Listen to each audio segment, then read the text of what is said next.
1500 square फुटाचं काम कमीत कमी 8 ते 10 दिवसात होऊन जाईल. 10 फूट हाईट. हे चांगलं नाही, याच्यामध्ये तुमचं वेस्टेज काही जाणार नाही, कुणावर डिपेंडन्सी नाही. लेबर आले गेले, मारल्या, बाहेरचे लोक ते तुमचा टाइम सेव्ह होतोय नाही ना काही. याच्यामध्ये 5 माणसं आणि 10 दिवसात काम फिनिश होत आहे. आपण ह्याच्यात टाकून देतो. ह्याच्यात टाकल्यानंतर फक्त पाणी ऍड करायचे. हे सॉफ्टवेअर आहे, ह्याच्यात आपण XYZ तिन्ही पण मुवमेंट करू शकतो. तुम्ही एक्स ऍक्सिस इथून फिरू शकता. म्हणजे तिकडचं ते ओ इथं राहत आहे. म्हणजे ऍक्च्युअली आता ऑन साठी काम चालू आहे. तुम्हाला जे दिसतंय ना माझ्या पाठीमागे, हा कुठला डेमो युनिट वगैरे काही नाही. ऍक्च्युअल काम चालू आहे, ऍक्च्युअल कन्स्ट्रक्शन चालू आहे. नमस्कार मित्रांनो, घर बांधायचं म्हणलं आपल्या डोक्यात काय येतं? विटा, वाळू, सिमेंट, प्लास्टरिंग, लेबर, 6 महिने आणि 1 वर्षभराचं कॅल्क्युलेशन घर बांधण्यासाठीचं. पण हीच जर गोष्ट एका आठवड्यामध्ये जर शक्य होत असेल तर हो, हे शक्य आहे. हे 3D प्रिंटरच्या सहाय्याने हे शक्य आहे. कॉम्प्युटरमध्ये नकाशा छापायचा आहे आणि 7 ते 8 दिवसात तुमचं घर रेडी आहे. तर आपण देवानी आणि मी मागच्या वेळी तुम्हाला एक ऑन साईट व्हिडिओ पण करून दाखवलेला, जे रेडी ऑफिस होतं 700-750 स्क्वेअर फुटाचं. त्या अगोदर पण देवाने एक व्हिडिओ सांगितलेला, ज्यात एक बेसिक इन्फॉर्मेशन एक्सप्लेन केलेली होती. पण आज आम्ही ठरवलं होतं की तुम्हाला ॲक्च्युअल साईटचं जिथं काम चालू आहे त्या कामाचा एक व्हिडिओ बनवून दाखवायचा. म्हणून आम्ही दोघं आज इथं आलेलो आहोत. पुणे येथील वाघोली या ठिकाणी त्यांची साईट चालू आहे. एका ऑफिसचं काम चालू आहे. तब्बल 1500 स्क्वेअर फुटाचं हे काम आहे. इथं मी देवा आणि या साईटचे जे इंजिनियर आहे आदर्श सर, ते आमच्यासोबत आहे. तर तुम्हाला आम्ही ह्या प्रकल्पाची, म्हणजे हे जे 3D प्रिंटर मशीन आहे याचं एकंदरीत कन्स्ट्रक्शन कसं आहे, म्हणजे हे बनलेलं कसं आहे, हे वर्किंग कसं करतं, याचं कामकाज कसं चालतं आणि ह्याचं ॲप्लिकेशन कसं आहे, हे 3 टप्प्यामध्ये आम्ही तुम्हाला माहिती देणार आहोत. मित्रांनो, काय आपण एक व्हिडिओ जो लास्ट टाइम क्रीट बोर्डचा बनवला होता. तर क्रीट बोर्ड यांनी पुण्यामध्ये त्यांचं मॅन्युफॅक्चरिंग युनिट आहे. आता सगळं प्रोजेक्ट ते स्वतः डेव्हलप करत आहे.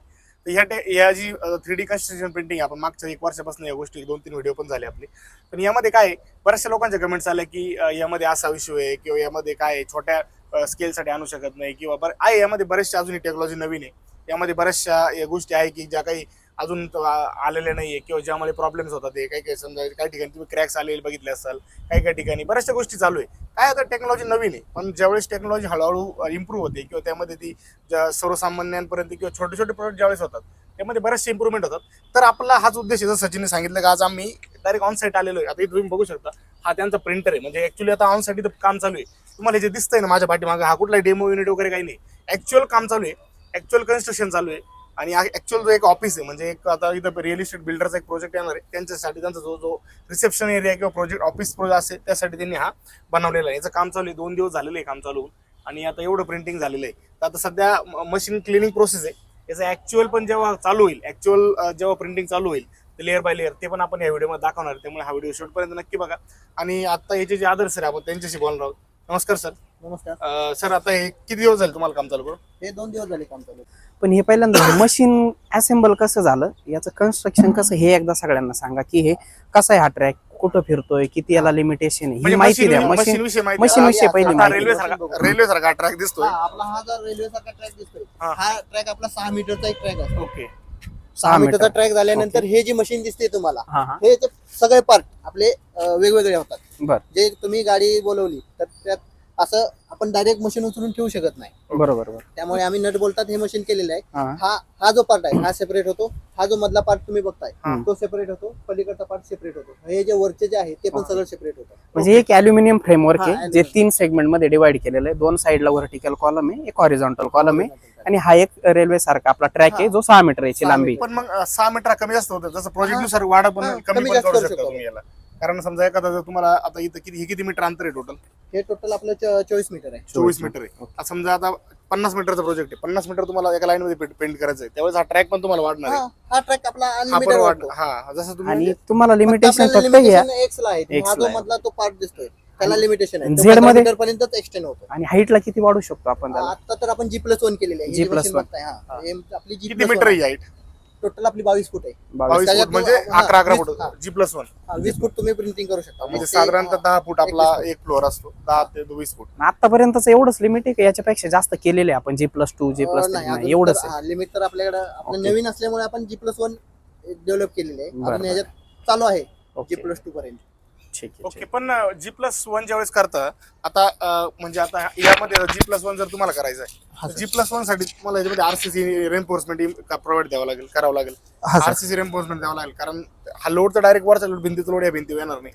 हा आपली जी वॉल आहे ती लोड बेअरिंग आहे. आता समजा जर G+1 करायचं 2 मजले करायचे, हा. ग्राउंड फ्लोअरचा एक मजला आणि फर्स्ट फ्लोअर एक करायचा तर त्या केस मध्ये कसं करणार आपण काय करणार, हे पहिल्यांदा वॉल करून घेणार, त्याच्यावरती स्लॅब टाकणार आणि परत प्रिंटिंग करणार. ओके. आणि पण त्या स्लॅबचा लोड या वॉलवर असणार. हा वॉलवरती असणार. म्हणजे ते असं पण होईल, लोड बेरिंग वॉलवर पण करू शकतो. त्या लोड कसा आहे काय म्हणजे पूर्ण आरसीसी स्लॅबचा लोड याच्यावरती राहू शकतो. हा नाही वॉलवरती तर नाही राहणार, तुम्हाला कॉलम टाकायला लागेल G+1 करायचं असेल. नाही नॉर्मल जी फक्त आपल्याला ग्राउंडच करायचं असेल तर मग ह्या वॉलवरती तुम्ही स्लॅब. ओके. बरं ठीक आहे, आता आपण मशीनचं बघतोय, थोडं मशीन एक्सप्लेन करून घेऊ. कसा आता हा जो ट्रॅक आहे आपला, म्हणजे हा कोणता आहे, हा ऍक्सिस आपला, हा आपला वाय ऍक्सिस आहे, हा वाय ऍक्सिस आणि हा एक्स ऍक्सिस आहे, आणि जो वरती जातो तो झेड ऍक्सिस. झेड ऍक्सिस म्हणजे 3 ऍक्सिस मध्ये प्रिंटिंग. हा 3 ऍक्सिस मध्ये म्हणजे हे प्रिंटिंग जे होतं. मशीन आहे या इकडे तुम्हाला दाखवतो. हे बघा, हे त्याचं सॉफ्टवेअर आहे मशीनचं. हे सॉफ्टवेअर आहे, ह्याच्यात आपण XYZ तिन्ही पण मुवमेंट करू शकतो. ओके. आता इथं मॅन्युअल आहे, मॅन्युअल मध्ये आता मला जर वाय ऍक्सिस हे करायचे, पुढे मागे करायचे, तर मी इथून वाय ऍक्सिस हे करणार. तर आता बघा, हे मी इथं वाय ऍक्सिस दाबला, म्हणजे ते पुढे जाणार, म्हणजे असं पाठीमागे येणार. हा पाठीमागे येणार. वाय ऍक्सिस हा. आता एक्स ऍक्सिस जर तुम्हाला हे करायचं असेल तर तुम्ही एक्स ऍक्सिस इथून फिरू शकता. म्हणजे तिकडचं ते ओ इधर आता आहे, म्हणजे ऊस असे प्रिंट होत आहे. हा. हा हा, म्हणजे पूर्ण, आणि हे पूर्ण मशीन ऑटोमेट केलंय, ऑटोमेशन आहे. हा, जो आपल्याला ऍक्च्युअल प्रिंटिंग करायचे त्या टाइमला आपण जी कोड बनवतो. जी कोड म्हणजे जी डिझाईन आहे तुमची ते बनवल्यानंतर त्याला स्लाइस करतो. स्लाइस केल्यानंतर त्याचा एक जी कोड तयार होतो, तो ह्या मशीनला द्यायचा. दिल्यानंतर प्रिंटिंग स्टार्ट करा, म्हणजे त्याला एक स्टार्ट बटन आहे, ते स्टार्ट केलं की ते ऑटोमॅटिक मॅन्युअल करायची गरज नाही, ते ऑटोमॅटिक स्टार्ट होतं. बरं, काही अडथळा नाही. आता 1500 स्क्वेअर फूट ऑफिस बनवायचं असेल तर किती दिवसामध्ये लेअर प्रिंट होतील सगळे? 1500 स्क्वेअर फीट म्हणजे तुमचं कसं आहे, जर त्याच्यात डिझाईन असेल तर तुमचा टाइम वाढणार आहे. ओके. ओके. 1500 स्क्वेअर फुटाला Elevation किंवा आर्किटेक्चर कसं आहे त्यावर डिपेंड असणार. हा डिपेंड असणार. जर प्लेन असेल तर तुमचं 1500 स्क्वेअर फुटाचं काम कमीत कमी 8 ते 10 दिवसात होऊन जाईल. 10 फूट हाईट. ओके. जर त्याच्यात डिझाईन असेल तर अजून 2 ते 3 दिवस वाढतील, म्हणजे 12 ते 13 दिवस लागतील तुम्हाला. तर आता आपला एक प्रश्न असा आहे, समजा जे आपले नॉर्मल लोक जे घर बांधतायत, समजा एखाद्याला छोटं बांधायचे 700-700 स्क्वेअर फूट, हा सर. त्याच्या मनात एक शंका आहे की ही जी 3D प्रिंटिंग आहे आणि ह्याच्यासोबत बनणारं जे काम आहे आणि जे ट्रॅडिशनल ब्रिक वर्क सोबत बनणारं जे काम आहे, त्या दोघांमध्ये स्ट्रेंथ मध्ये किती डिफरन्स आहे, किंवा मग ही खरोखर त्या लेवलला मॅच करते का? म्हणजे जे लोकांमध्ये जे मिसकन्सेप्शन आहे, हा करते ना सर, करते ना सर. आपलं जे तुमचं जे नॉर्मल कंस्ट्रक्शन आहे त्याची स्ट्रेंथ किती येते? 15 ते 20 M3.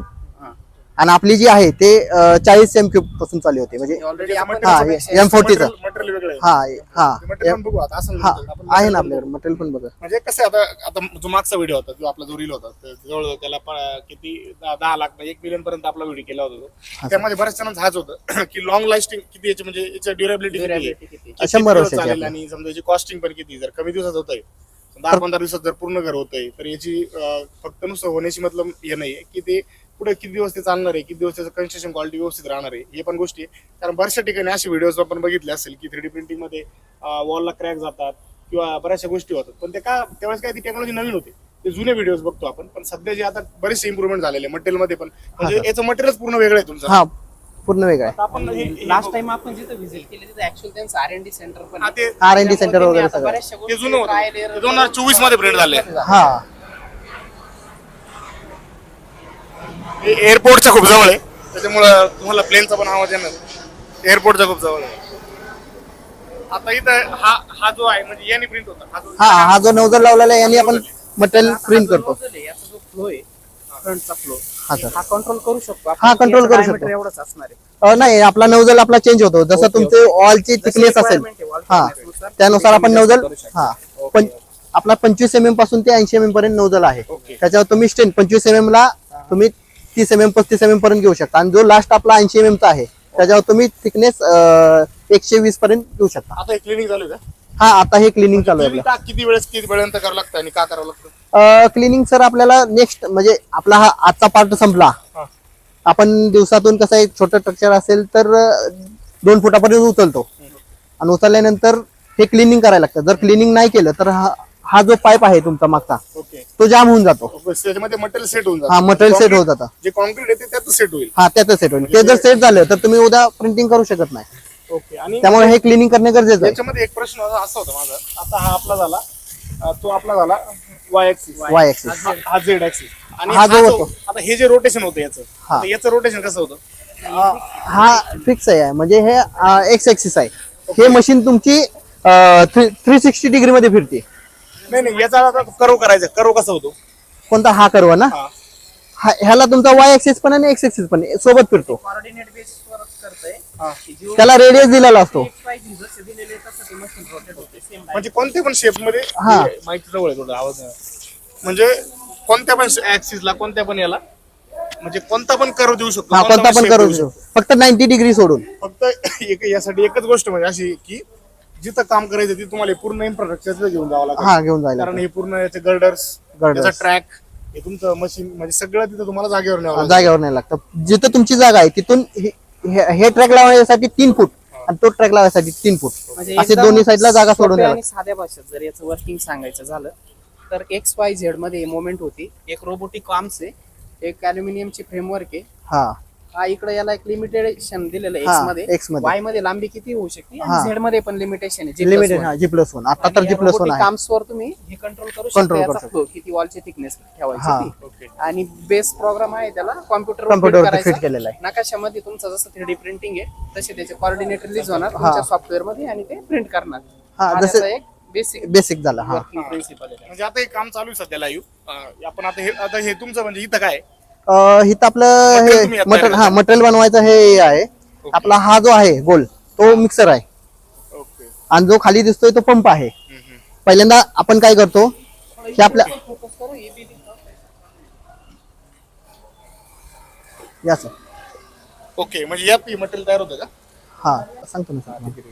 ह्या ज्या बॅग आहेत आपल्या, ह्या रेडीमेड आपल्या कंपनीतूनच बनवून येतात. हे मटेरियल तुम्ही बनवता? हा, प्रीमिक्स बनलेलं आहे आपलं हे. प्रीमिक्स म्हणजे यामध्ये खडी वगैरे काय टाकायची गरज नाही, ऍग्रीगेट काही नाही काहीच आहे नाही, म्हणजे डायरेक्ट पाण्यात मिक्स करून. हा, हे आपण ह्याच्यात टाकून देतो. ह्याच्यात टाकल्यानंतर फक्त पाणी ऍड करायचे. ओके. मला एक म्हणायचंय, म्हणजे जे स्टँडर्ड कन्स्ट्रक्शन मध्ये, स्टँडर्ड कन्स्ट्रक्शन मध्ये कसं असतं, ज्यावेळेस आपण काय करतो, साईट वरती वाळू, मटेरियल, सिमेंट किंवा ऍग्रीगेट असेल, वाळू असेल, हे मिक्स करतो आणि नंतर कॉन्क्रीटिंग. कॉन्क्रीटिंग करतो. यामध्ये काय कॉन्क्रीटिंग म्हणजे एकच आहे, म्हणजे हेच कॉन्क्रीट आहे तुमचं. हा, हेच कॉन्क्रीट आहे. ह्याच्यात काय आहे? हा, हे यात काय प्रीमिक्स. काय आहे?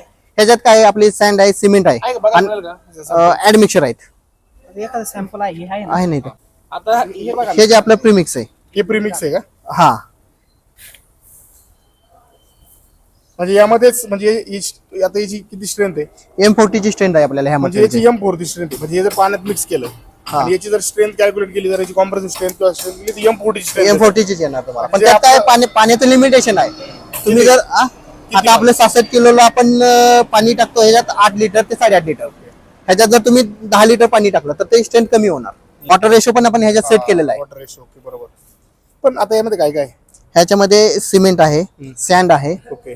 PP फायबर आहेत हा. आणि बाकी ऍडमिक्सर आहेत. दिसतंय PP फायबर आहे का रेक्झिन सारखं. हा.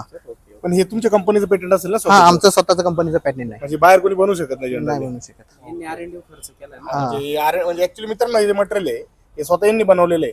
म्हणजे तुमच्याकडे म्हणजे प्रिंटर असून पण फायदा नाही. ऍक्च्युली जे प्रिंटिंग करणार जे मटेरियल किंवा जे कॉन्क्रीट आहे, याचं ज्याला आपण ऍक्च्युअली कॉन्क्रीट आहे, तर कॉन्क्रीट याच्यापासून तयार होतं. हे कॉन्क्रीटचं प्रीमिक्सर आहे. प्रीमिक्स आहे, हे पाण्यात मिक्स केलं, प्रॉपर वॉटर सिमेंट रेशो.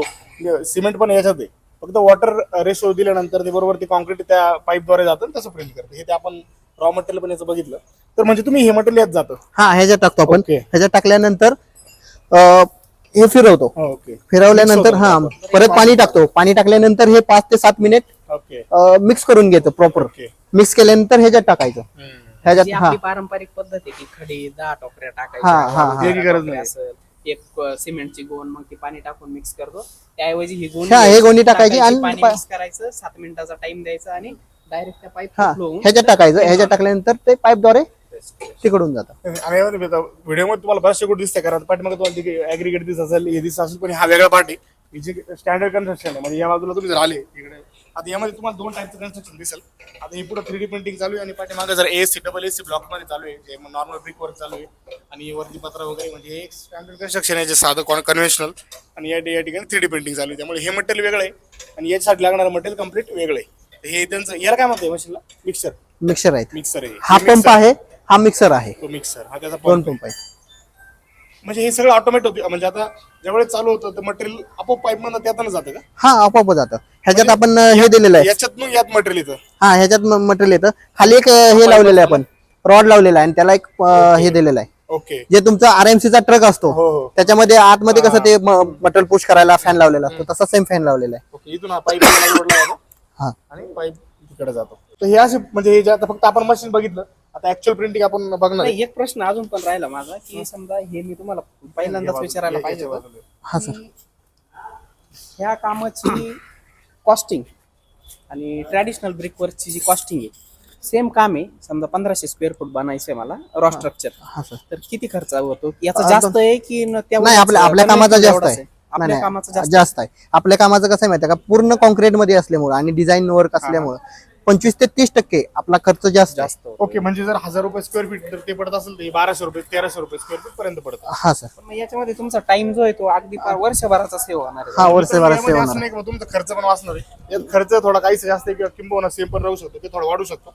पण याच्यामध्ये एकच फायदा आहे की जे डिझाईन पॉईंट ऑफ व्ह्यू म्हणता येईल किंवा जे कामाचा जो टाइम आहे किंवा जसे 6-8 महिने पहिल्यांदा आम्ही सचिनने सांगितलं व्हिडिओमध्ये की वर्ष लोकांना लागतात, तर हे कसं 10-15 दिवस किंवा फार 12 महिन्यामध्ये तुमचं कम्प्लीट प्रोजेक्ट होऊन आणि हँडओव्हर होतो. यामध्ये समजा बेस तयार करावा लागतो हा आपल्याला. बेस तयार करायला लागतो. G+1 असेल तर त्या पद्धतीने लेवल पर्यंत काम करायला प्लिंथ लेवल पर्यंत. म्हणजे प्लिंथ लेवल पर्यंत यामध्ये काम करायचं. जनरली आपण प्लिंथ नंतर वरती बाकी PCC. करतो. यामध्ये प्लिंथ करायची. प्लिंथ झाल्यानंतर सगळं तुमचं काम किती प्लिंथ झाल्यानंतर किती दिवसात काम होईल आपलं? सर आपलं कसं आहे माहिती आहे का, प्लिंथ झाल्यानंतर आपलं काम किती आहे, 1000 स्क्वेअर फूट आहे, 1500 स्क्वेअर फूट आहे, त्यानुसार आपण त्याचा 1000 जर असेल तर 12 दिवस आपल्याला खूप झाले. 12 दिवस खूप. 10 फूट हाईट किंवा 12 फूट हाईट गेला. हे झाले. आता हिची हाईट किती झाली? ही किती हाईट झालेली आहे आता? किती हाईट पर्यंत झाले? टेप नाही तरी साधारणतः अंदाजे सांगा. अप्रॉक्स तसं नाही सांगू शकत. 3 फूट झाली असेल. हा 3-3.5 फूट म्हणजे झाले. 1.2 मीटर सी लाईट झाली, सी लेवल पर्यंत झाली. 1 मीटर झालेली आहे बरोबर. हा 1 मीटर कम्प्लीट हाईट आहे आपली. 1.2 मीटर म्हणजे सी लेवल. आता याच्यावरती खिडक्या काढायच्या आहेत. समजा खिडक्यांचं तुम्ही ते ओपनिंग कशा सोडणार? ओपनिंग्स आपण डिझाईन मध्ये सोडून देतो. डिझाईन मध्ये सोडतो. तेच तेवढंच layout प्रिंट मध्येच करतो. final. हा जर आपण इथनं खिडकी सोडून दिली तर आपली इथपर्यंतच प्रिंट येणार आणि इथून फिरून माघारी म्हणजे जाणार. याच्यामध्ये कुठे माणसाची हा. गरज नाही. आता इथं किती माणसं आहे सगळे तुमच्या कामाला? टोटल आमचे 5 माणसं, मशीनला 5 माणसं लागतात. 5 माणसं 5 लागतात. माणसात काम चालू होतं. 5 म्हणजे एक ऑपरेटर, म्हणजे एक ऑपरेटर असतं बाकीचे कशासाठी? एक ऑपरेटर आहे, हा. एक लाईन बघण्यासाठी हा. आणि 2 जण तिथं मिक्सिंग करण्यासाठी. ओके. म्हणजे 3-4-5 माणसामध्ये काम होतंय. हा हे चांगलं नाही, याच्यामध्ये तुमचं वेस्टेज काही जाणार नाही, कुणावर डिपेंडन्सी नाही. लेबर आले गेले, गेले, सुट्ट्या हा. मारल्या, बाहेरचे लोक हा, ते तुमचा time save होतोय. नाही ना काही. याच्यामध्ये 5 माणसं आहे आणि 10 दिवसात काम फिनिश होत आहे. हा 10 ते 12 दिवसात तुमचं काम फिनिश होतंय. ठीक आहे. आता आपण ऍक्च्युअल मध्ये प्रिंटिंग बघणार आहे. थोड्या प्रिंटिंग चालू होईल. आता आपण ऍक्च्युअल प्रिंटिंग बघू. आता ऍक्च्युअल आपण ह्या व्हिडिओमध्ये मशीनचा रिव्ह्यू केला. ते मशीन कसं असं तुम्हाला सांगितलं, त्याचे वाय ऍक्सिस, एक्स ऍक्सिस आणि ह्या गोष्टी कशा असतात, त्याचे प्रिंटिंग कसं होतं हे आपण तुम्हाला सांगितलं. मटेरियल पण आपण बघितलं. त्याच्यानंतर पुढच्या व्हिडिओमध्ये आपण ऍक्च्युअली प्रिंटिंग कसं होणार हे बघणार आहे. आता याच्यानंतर अजून एक व्हिडिओ आपण करणार आहे की ज्यामध्ये ऍक्च्युअल आता हे मशीन, आता बघा हे जे मशीन तुम्हाला दाखवलंय, आता ऍक्च्युअली आता क्लिनिंग प्रोसेस चालू आहे. आधीचं ज्यावेळेस प्रिंटिंग होणार आहे आपण तुम्हाला पार्ट 2 मध्ये आपल्याला क्लिनिंग प्रोसेस पूर्ण बघायला मिळणार आहे. त्यामुळे हा व्हिडिओ बघितल्यानंतर पार्ट 2 पण बघा. पार्ट 2 पण येणार आहे. पार्ट 2 मध्ये तुम्हाला पूर्ण क्लिनिंग ऍक्च्युअली प्रिंटिंग, म्हणजे बऱ्याचशा लोकांच्या म्हणजे आपली तुम्ही जर कमेंट बघितलं असेल किंवा आपल्या सर्वात जास्त लोकांच्या कमेंट्स या होत्या की सर आम्हाला ऍक्च्युअली प्रिंटिंग बघायची आहे, हे कसं आहे ते बघायचं आहे. तर क्रीड बोर्डचं हे आहे. क्रीड बोर्ड हे पुण्यामधील एक त्यांचं कंपनी आहे. त्यांनी स्वतःचं हे सगळे मशिनरी त्यांची आहे. म्हणजे हे स्वतः प्रिंट करतात. तर त्यांच्याकडे आलेला हा कुठलाही स्पॉन्सर व्हिडिओ नाही, आपण एक माहितीसाठी व्हिडिओ बनवलाय. तर जो कोणाचा काही प्रतिक्रिया असतील किंवा कोणाला काही इन्फॉर्मेशन पाहिजे असतील तर त्यांचा नंबर आपण डिस्क्रिप्शन बॉक्समध्ये देतो. तुम्ही त्यांच्याशी संपर्क करू ॲडिशनल माहिती घेऊ शकता. याची कॉस्टिंग किती, काय किती. आता हे जी सांगितली एक जी रँडम कॉस्टिंग असते, पण जर ॲक्च्युअल कॉस्टिंग तुम्हाला पाहिजे, काय तुमचा काय असेल असा प्रोजेक्ट, तुम्ही त्यांच्याशी संपर्क करू शकता आणि त्यांच्या मार्फत तुम्हाला जी ॲक्च्युअल कॉस्टिंग मिळेल. पार्ट 2 बघा. पार्ट 2 मध्ये तुम्हाला डिटेल प्रिंटिंग आम्ही दाखवणार आहे. आणि आपल्या चॅनलला रिअल टेक एक्सपर्ट मराठीला अजून बऱ्याचशा आपल्या मित्रांनी काय सबस्क्राईब केलेलं नाही. व्हिडिओ खूप जण बघतात, खूप जणांच्या प्रतिक्रिया आपल्यापर्यंत येतात, पण तुम्ही अजून आपला चॅनल सबस्क्राईब केला नसेल तर कृपया सबस्क्राईब करा. या पेजवर आपण ज्या बांधकाम असेल, घर बांधकाम असेल, कमी खर्चात बांधकाम असेल, अशा खूप साऱ्या गोष्टी आपण आपल्या मित्रांसोबत शेअर करत असतो. त्यामुळे ह्या पेजला सबस्क्राईब करा आणि अशा लोकांसोबत हा चॅनल शेअर करा, हा व्हिडिओ शेअर करा की ज्यांना पुढील काळामध्ये घर बांधायचं किंवा कोणी सिव्हिल इंजिनियर असेल, कोणी सिव्हिल इंजिनिअर स्टुडंट असेल, त्यांच्यापर्यंत देखील हा व्हिडिओ पोहोचवा. धन्यवाद.